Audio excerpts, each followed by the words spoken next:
অনুভূতিটা মানে বলে প্রকাশ করার মতো না, যেহেতু আমি এর আগে কখনো আসি নাই। এটা হচ্ছে আমার প্রথম আর্ট এক্সিবিশন। তার জন্য থ্যাংক ইউ কলোনি অফ আর্টকে এত সুন্দর একটা আর্ট এক্সিবিশন অ্যারেঞ্জ করার জন্য। এখানে আমার একটা আর্ট আছে যেটা আমি হচ্ছে এঁকেছি, আমার চোখে বাংলাদেশ। যেহেতু আমি স্কুল ক্যাটাগরি, তাই জন্য আমি আমার চোখে বাংলাদেশ এঁকেছি। আমার আর্ট ছাড়াও মানে বিভিন্ন অনেকে আমার চোখে বাংলাদেশ বিষয়ে ছবি এঁকেছে, তো তাদের আর্ট দেখেছি, আমার আর্ট দেখেছি, মানে বিভিন্ন ক্যাটাগরি বিভিন্ন আর্ট দেখেছি। আমার খুবই ভালো লেগেছে। যেহেতু আমি একজন আর্টিস্ট বলা ঠিক হবে না, কারণ আর্টিস্টের কাছে আমার আর্ট কিছুই না।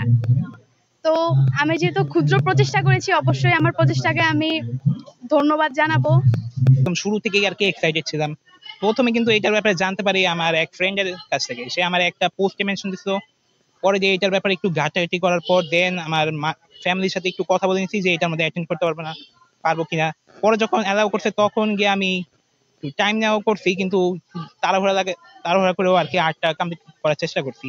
কারণ আমি আবার ইউনিভার্সিটি অ্যাডমিশনের জন্য প্রিপারেশন নিতেছি, তো এটার জন্য আর কি কোনো রকম একটা দিয়েছি, তাও এফোর্ট কম দিই নাই, এটার মধ্যে এফোর্টও বেশি দিচ্ছি। আর এটার জন্য বেসিক্যালি আগে থেকে এক্সাইটেড ছিলাম। তারপরে যখন এটা সিলেক্ট হয়েছে শুনছি এটার জন্য তো আমি আরো অনেক এক্সাইটেড হয়ে গেছি। আমার সাবজেক্টটা ছিল যে আমার চোখে বাংলাদেশ। আমি এখানে আমার বর্তমান যে বাংলাদেশটা ওইটা ধরে তুলছি, এবং আগে যেই বাংলাদেশটা ছিল, যেমন হচ্ছে গ্রাম একটা ছবি দিয়েছি সবুজ ভরা। আরেক পাশে দিয়েছি বর্তমানে হচ্ছে যেমন আপনার খুন খারাতি হচ্ছে, তারপর চুরি ডাকাতি, মানে একটা অন্ধকার এরকম একটা জিনিস, জায়গায় জায়গায় চতুর্দিকে আগুন লাগানো হচ্ছে, এই সাইডটা তুলে ধরছি।